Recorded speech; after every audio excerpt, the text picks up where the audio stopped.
AP deputy CM Janasena అధినేత పవన్ కళ్యాణ్ మీద AP హైకోర్టులో మాజీ ఐఏఎస్ విజయ్ కుమార్ కేసు వేశారు. ఈ విషయం అందరికీ తెలిసిందే. ఆయన డిప్యూటీ సీఎం గా తన బాధ్యతలు సరిగా నిర్వర్తించట్లేదని, సినిమాలలో నటిస్తూ సినిమాల మీద ఫోకస్ పెడుతూ ప్రజలకు అందుబాటులో ఉండట్లేదంటూ ఆయన వాదించారు. సో దీనికి సంబంధించి ఆయన తరపున ప్రముఖ న్యాయవాది బాల వాదనలు వినిపించడం జరిగింది. ఈ సందర్భంగా వచ్చినటువంటి వాదనలో గతంలో ఎన్టీఆర్ మీద కూడా ఇలాగే కేసు వేయడం జరిగిందని, అవి నిలబడలేదని చెప్పి కోర్టు అనుకూలంగా తీర్పిచ్చింది ఎన్టీఆర్ గారికి అని చెప్పి వాదనలు వినిపించారు. కాదు, అప్పటి పరిస్థితులు వేరు, ఇప్పటి పరిస్థితులు వేరు.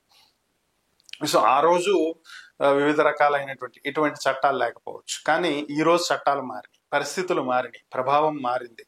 సో ఈ రోజు పవన్ కళ్యాణ్ అందుబాటులో ఉండాల్సినటువంటి పరిస్థితి ఉన్నప్పుడు ఖచ్చితంగా అందుబాటులో ఉండాలి. సో మరి దీని మీద వాదనలన్నీ విన్న తర్వాత కోర్టు అయితే తీర్పు రిజర్వ్ చేసింది.